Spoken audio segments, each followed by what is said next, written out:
information is coming in, you can kind of bypass everybody that's kind of head start on you.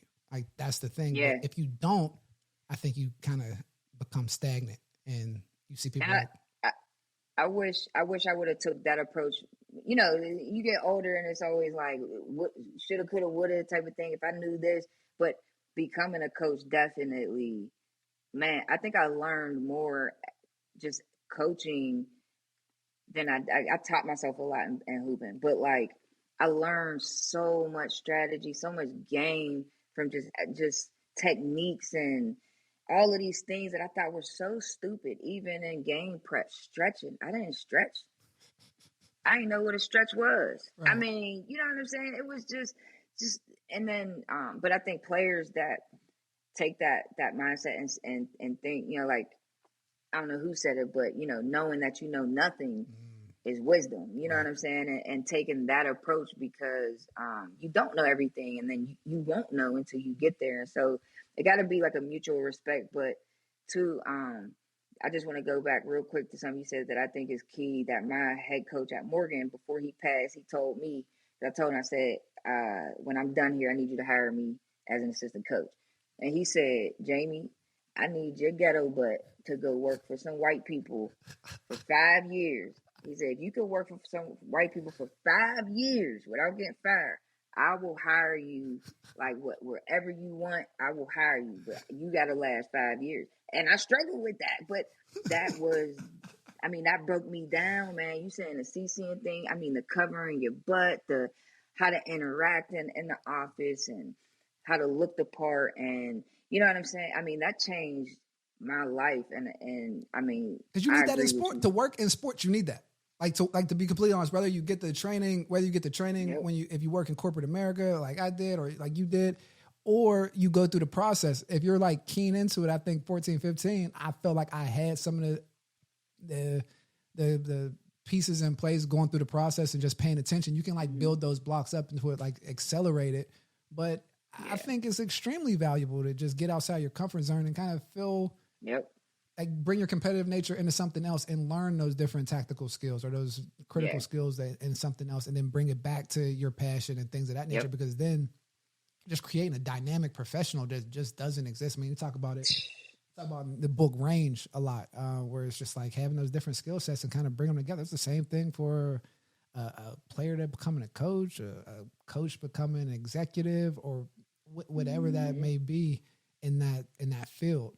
And so let me pivot a little bit. So like once you're at, you're doing the thing with basketball, at what point did you feel like, you know what, I want to get into this branding space, and start dealing with individuals like players and musicians and things of that nature, and starting Katalyst and BrandME?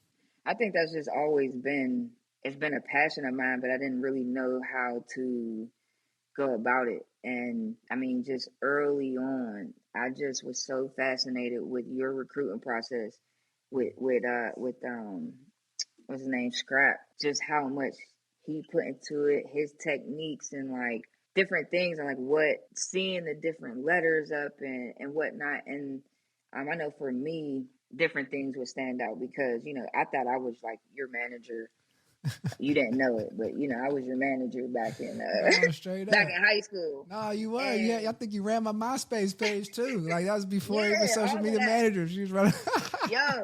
When I think back and stuff like that, I feel like I was ahead of things often. I mean, and so after basketball, I graduated from Morgan, and then I was just sick of sports at the time. So I'm like, you know what? I was injured, so I moved to Atlanta, and I started working. The person I was with at the time had a lot of different connections in the music industry and in television, but didn't tap into them. And I'm like, I'm from Pittsburgh. Like, if I know one person in the industry, I'm tapping into it. And so she knew so many different people. And so I just start making calls and like, hey, can we go out for dinner? And she'd be like, I don't, that nigga corny. He da-da-da-da. I'm like, I don't care. Right. We're going to go sit with him. And so kind of like that turned into like, she had an opportunity prior to be on the show, but I guess didn't tap into that. And then she kind of needed my push to give her the confidence to go ahead and get back on, like take that opportunity and like see if it was even still there. And so, you know, right away, as soon as I got to Atlanta, the connections that were made, it, I mean, it was just, it wowed me. And I'm like, yo, I can really, I mean, and within a year time frame, my life changed. Like with the network and the people that I built these relationships with all of a sudden. And then, so as far as the branding thing, I guess I didn't really look at it like branding at that time because that was like 2012 through 2015, and things were still like YouTube was a thing, but still not really. And like it wasn't an everyday thing like how people are so invested now.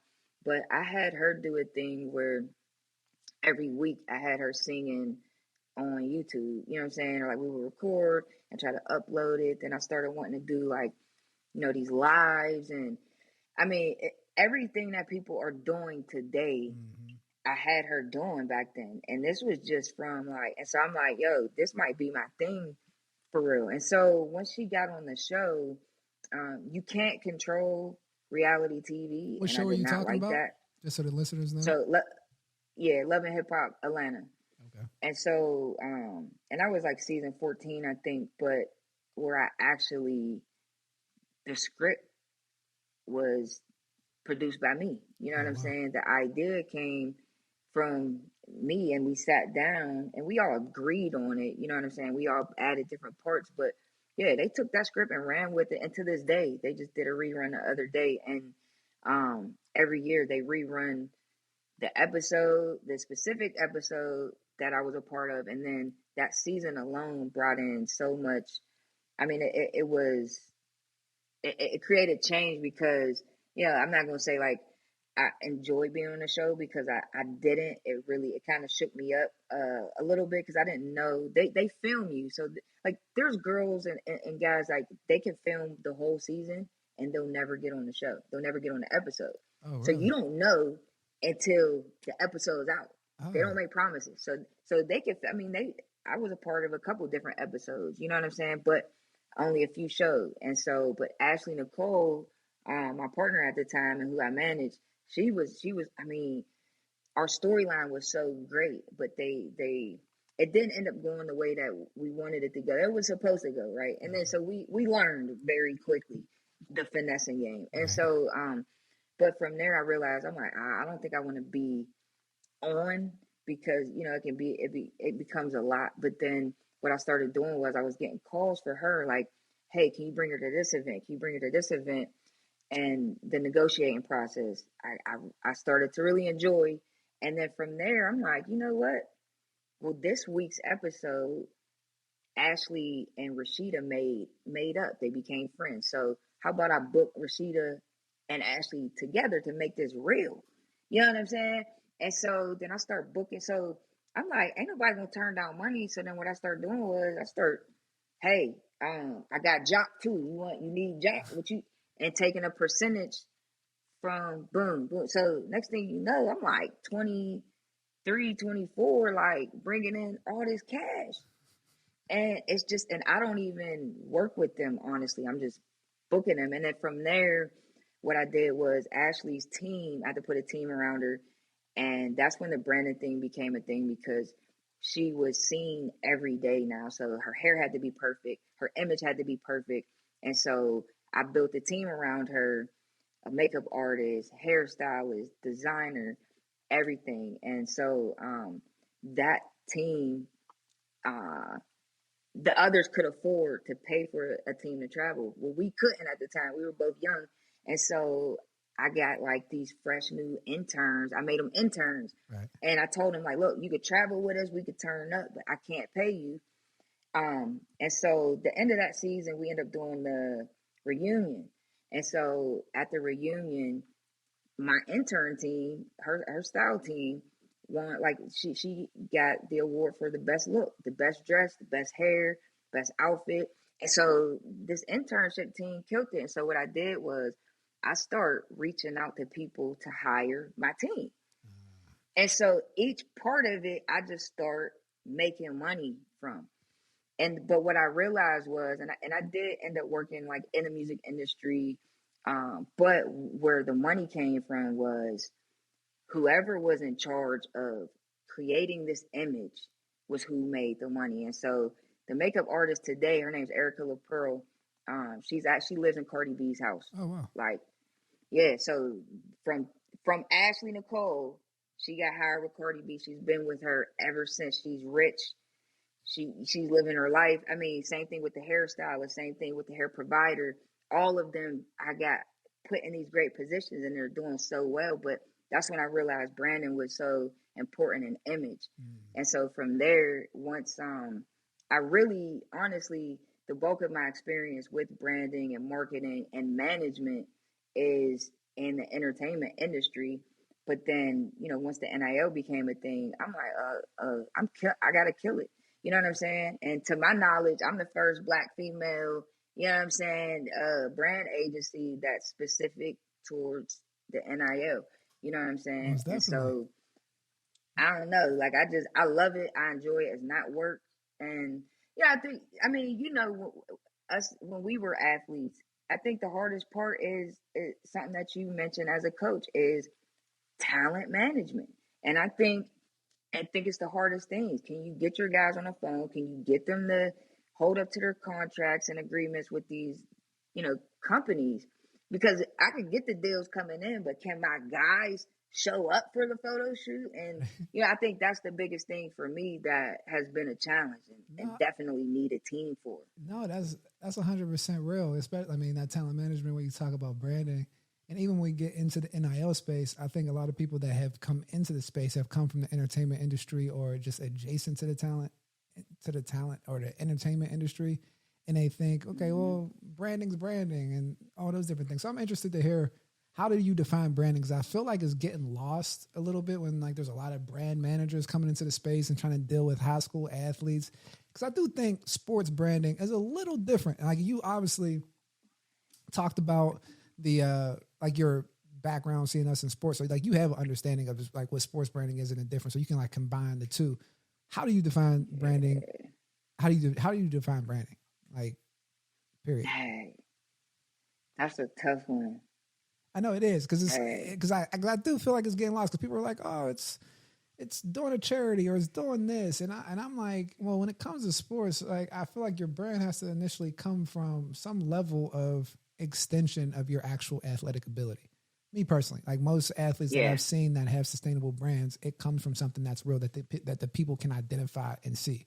I remember saying right. when Michael Parsons was coming out, I was like, oh, this dude can be a Marvel character, like legitimately be like a Marvel Yeah, character, yeah, like based on how his athleticism is almost like a superhero mutant to an extent. And but then you see his yeah, personality, and it's like it's a real, genuine, like colorful yeah, personality, and it's like yo, this guy's like something different. And you see somebody like Saquon, like he has athletic ability that's off the charts.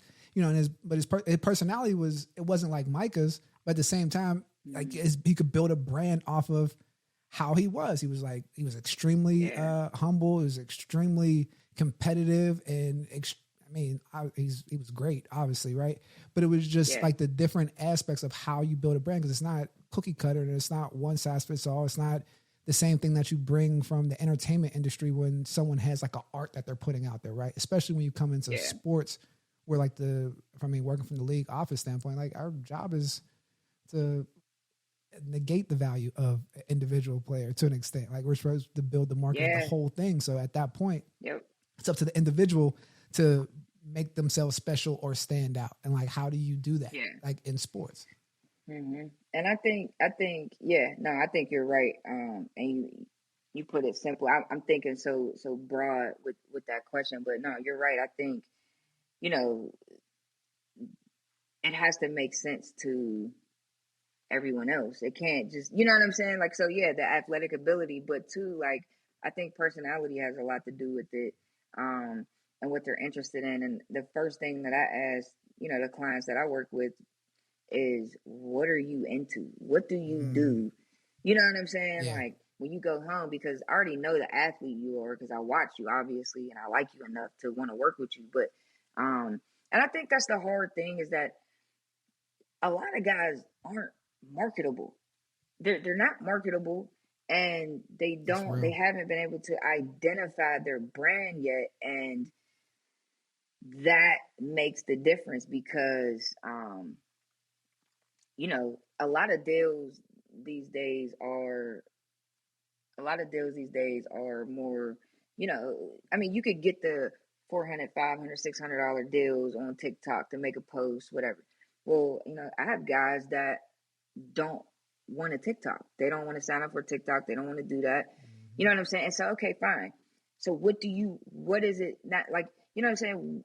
What do you do? If that's not your thing, so then let's find your thing that you're into, but it can't just be, well, I'm into this for a season or into this fad. It has to define you. And you know what I'm saying? It could be like where you're from and your upbringing can have a lot to do with your brand. You know what I'm saying? But I think with this NIL thing, I think a lot of these companies are kind of, they're not yet really finding a way to get to know these players. And maybe maybe it's the agency's fault of not kind of putting that information out there to describe, like, hey, this is who this person is and this player, and here's his brand. Because you know, if the ad doesn't make sense to the player, it's not gonna work. And I've done that. You touched on something. So why don't the agents put it out? Because the agents get the money from the SRA and the contract. I mean, it's you know, it's icing on the top if you get a marketing deal, but you don't really have to if you're agent to get this paper signed in football. It's like that's where the money's coming. That's why you only see 1.5% of the players in the NFL with NIL. I mean, with marketing deals of some level of caliber. That's why I get kind of head scratching when they're like sprinting in college, or everybody's sprinting to help like high school and college athletes. I'm like, yo, there's a whole bunch of professional athletes that are the best in the world and they don't have a brand at all. Like, so why are we sprinting to these guys to just give? I mean, there's a level of education you can get them ready, because I think there is something to starting to build your professional brand, starting to understand exactly who you are and kind of figuring that out. And because if it's not real, you can't sustain it as you continue to go through the recruiting process, college, playing days, transitioning out, to have a real brand. Like you hear about Deion Sanders being called prime time when he was in high school, like playing basketball. It was like that stuck when he got to Florida State, and the way he played, he lived prime time to the point where he's a coach at 50 plus years old, and we still know him as prime because it's authentic. How he walks, his swag, everything. It's authentic. You can like it or dislike it. I mean, you can like it or not. But I mean, Floyd Mayweather too. Like I think he was somebody that had a crazy brand transition when he was Pretty Boy Floyd, right? He was still the same type of thing, but even in boxing, I'm always like intrigued by boxing brands because like he switched it up to, you know, almost like a villain to an extent. Like the Money Mayweather became a villain when people was like, you know, throwing the money at the thing. Like Pretty Boy was not that, you know what I mean? But when he turned into that, it was like, oh, because now you're your own promoter. And I think that I really have an appreciation for boxers, fighters, individual sports, because like even track athletes, because they're used to engaging with fans, right? Like I think sometimes in football, I mean, the relationship with the fan is messed up at an early age, because typically for some reason as football players, your first interaction with fans was like haters, and so it's like, yo, block them out. So then you look at everybody as the enemy, and you're just kind of like, nope, I need to do this. I got my helmet on. You don't have to see me. I get paid a lot of money to do what I'm doing, so I don't really need to engage that. But now these guys and girls have a opportunity to brand themselves early and early. And I like women athletes because they like to get on social media. They have a presence. They can put themselves out there in a sense that attract brands, that attract followers. And it's a real interesting dynamic that's happening in the NIL space now. Yeah, I think the NIL space is still figuring itself out. And I think it's going to take, I think it'll take a few years. And I think, you know, things will kind of settle more so because, you know, I mean, I'm seeing a lot of different things taking place. And, you know, for me, I think I just try my best to stay authentic and stay original and stay doing what I know how to do. I've been doing this for a long time.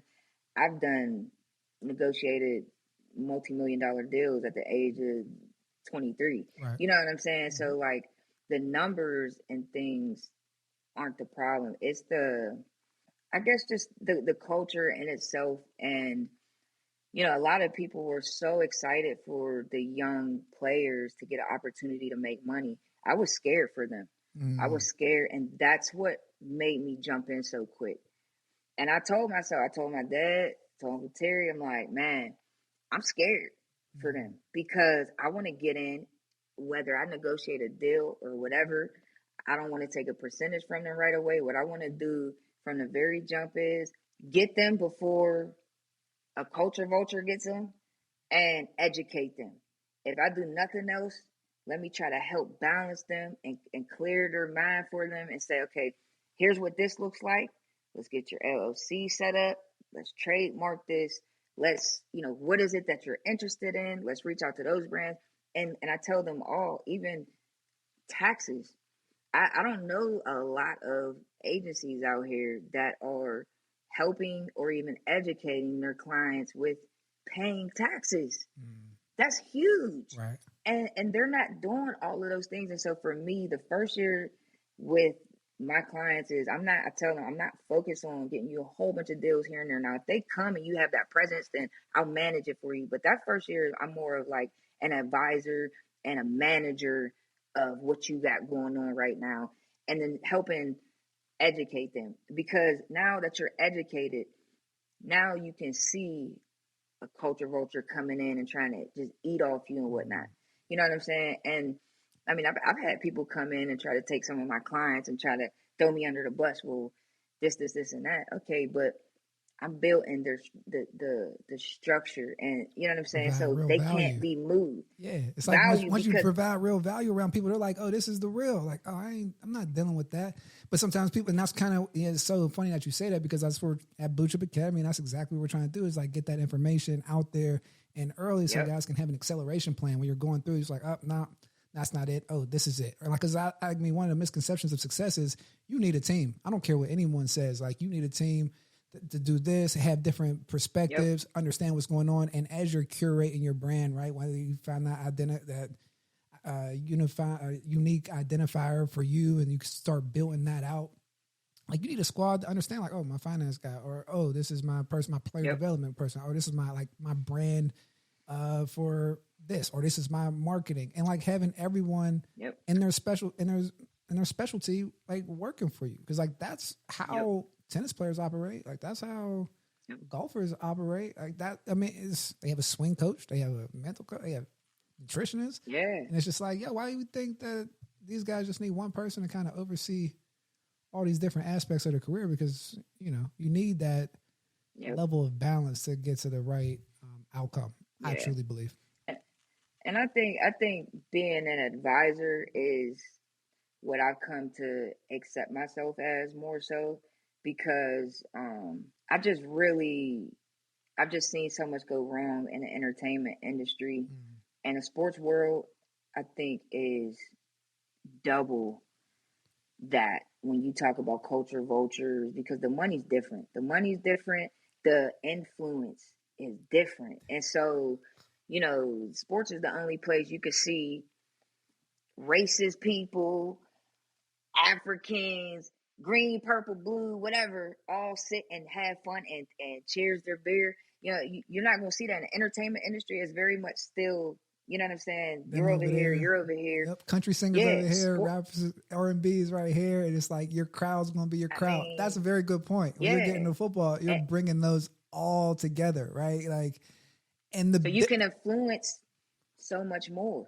and even when you're looking for that help, when you see players all the time, it's like, all right, they have an Oh yeah, idea of what an agent's going to look like. They have an idea of who's supposed to talk about the money. They have an idea of who's supposed to do your brand. And like, I've been on the other side where I've negotiated with agents from like a league perspective, whether it's brand and directing brands to players and dealing with agents. And I'm like, oh man, this is jacked up. yeah. Like when Well, you let just me see, ask you: do any of those look like me?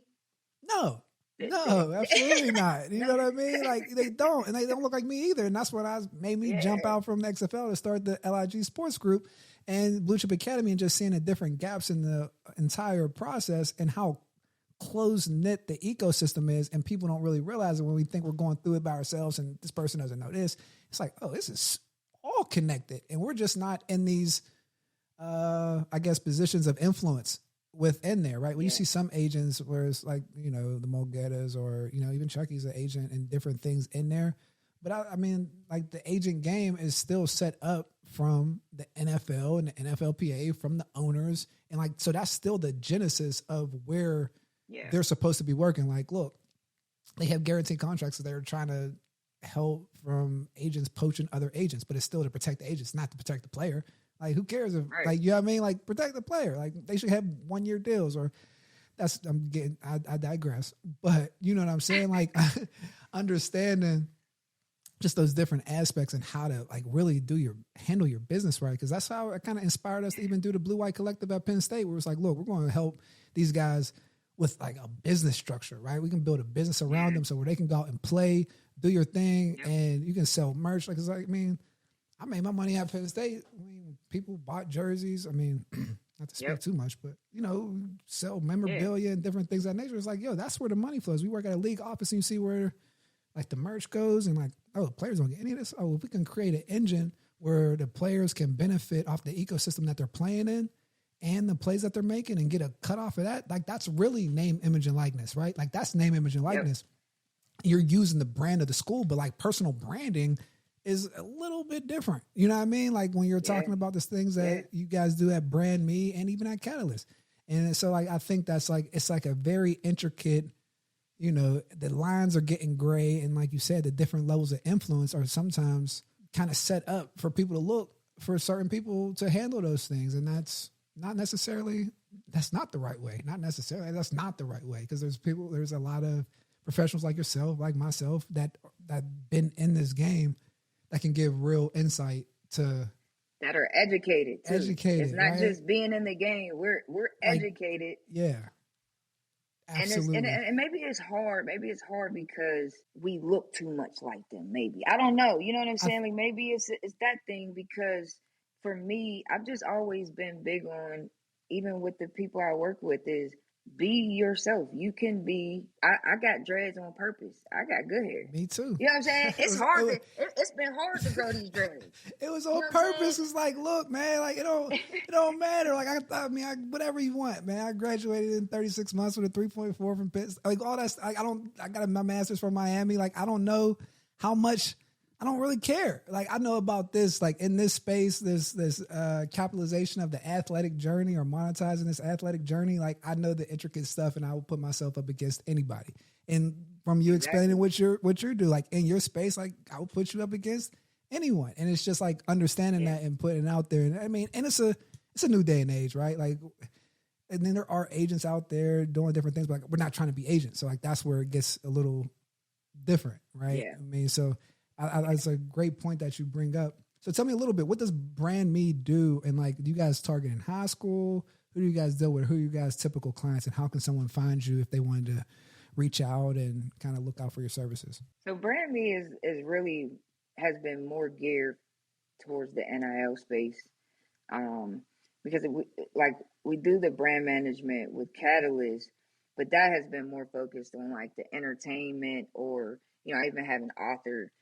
So really just more broad. But the BrandME thing is more about, like you said, like the breaking down of piece by piece, building their structure, building their brand, and educating them.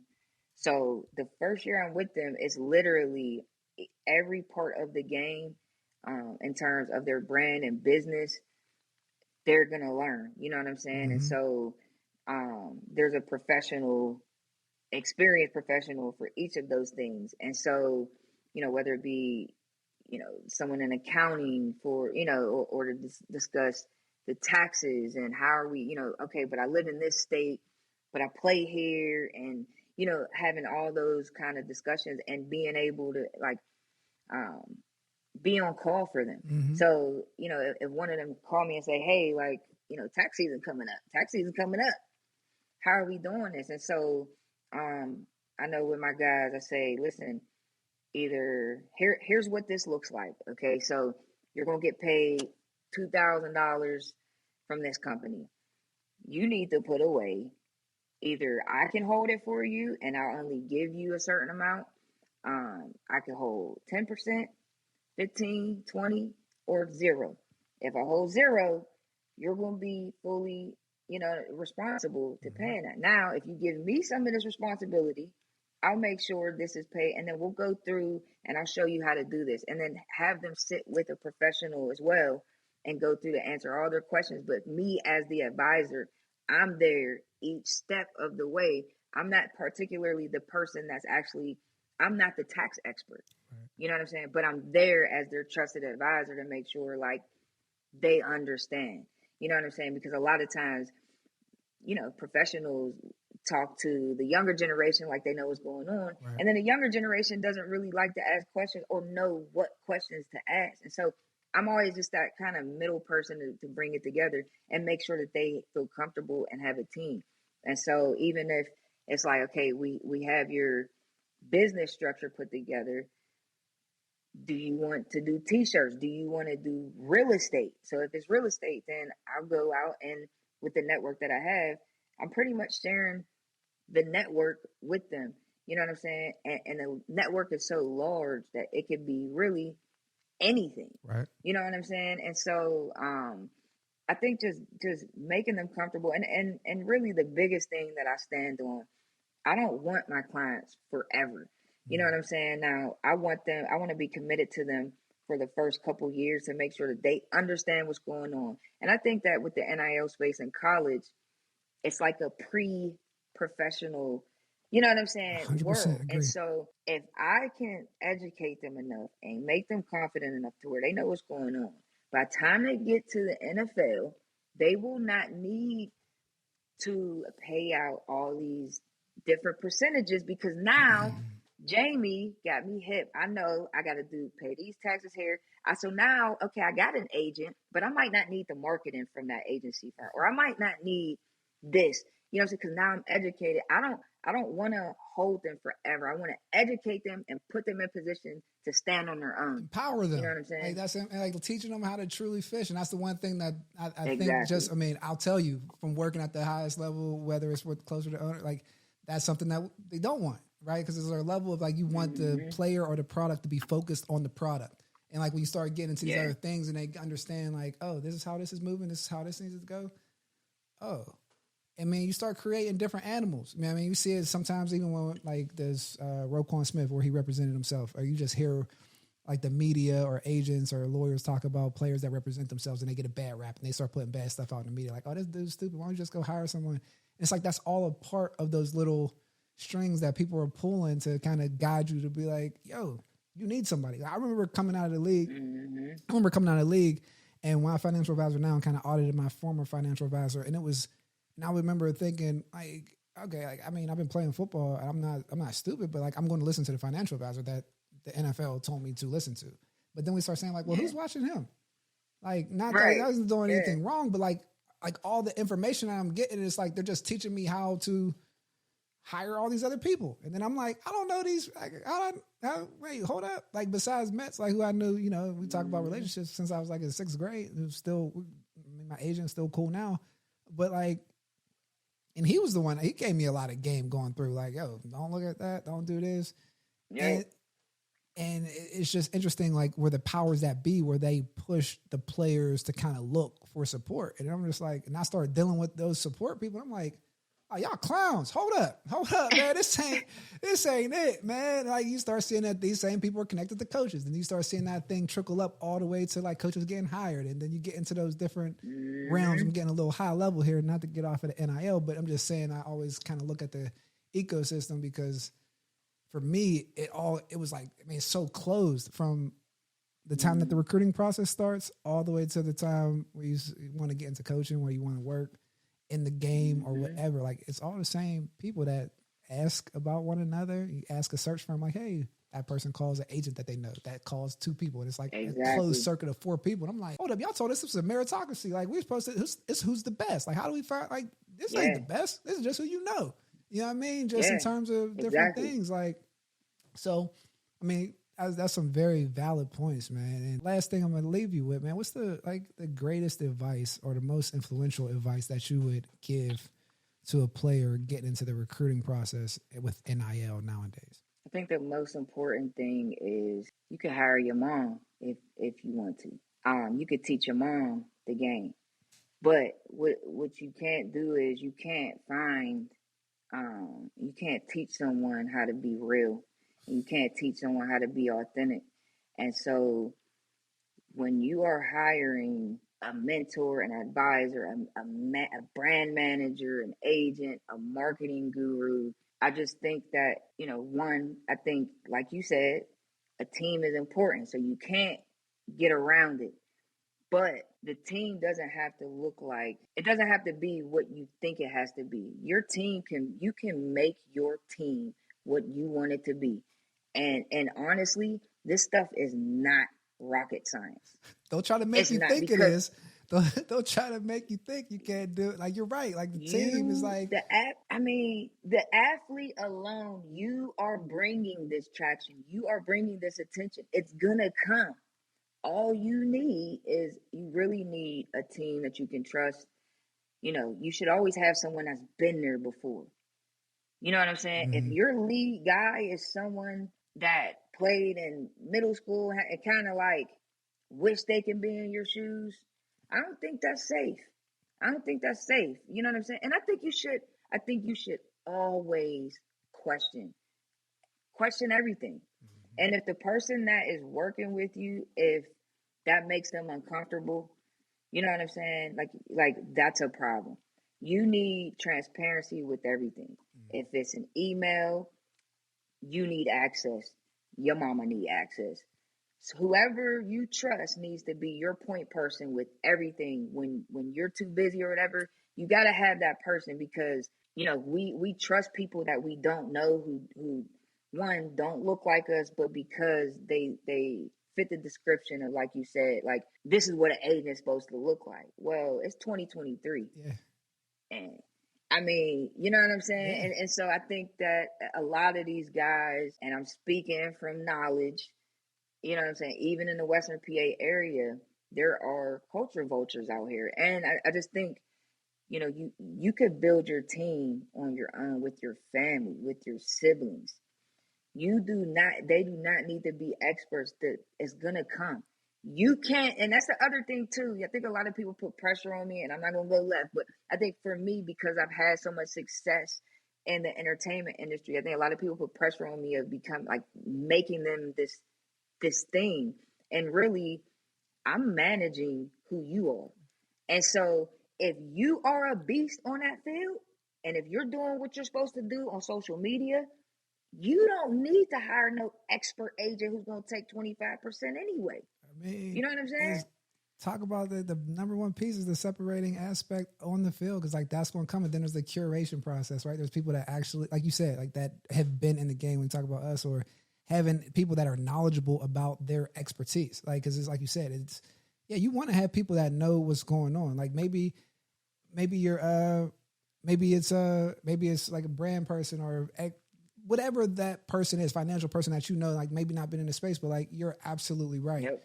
And so, man, Jamie, really appreciate you jumping on, man. I'll leave you with this one thing, man. Like, our favorite quote here is like, there's no passion to be found playing small and settling for a life that is less than the one that you are capable of living, man. Nelson Mandela. And that's what exactly we're trying to do here. And that you're doing with BrandME. So again, thank you. And like you said, man, question everything and like look at the landscape when you're going through this process. Have a team, make sure that you guys have the right information, accurate information. You know what I mean? And make sure that you're finding those things that fit the right place. And you get a chance, check out the Blueprints of Success. That's a program that we have at LIG Sports Group, and branding in the NIL recruiting area. Getting to all those things, like Jamie said, you are building this thing from your skill set. So make sure that that's your focus, especially in high school. So James, appreciate you jumping on, man. This has been awesome. Jay, thanks so much, man. I've always looked up to you, and I'm just glad that you're using your knowledge and your experiences to teach others, because you have a lot of experience and knowledge. You know what I'm saying? So I think it's important. Thank you so much, man. Appreciate you bringing me on, cuz I love you. Thank you. This was great, man. This was amazing, man. Thank you. Signing out. Class is dismissed, everyone.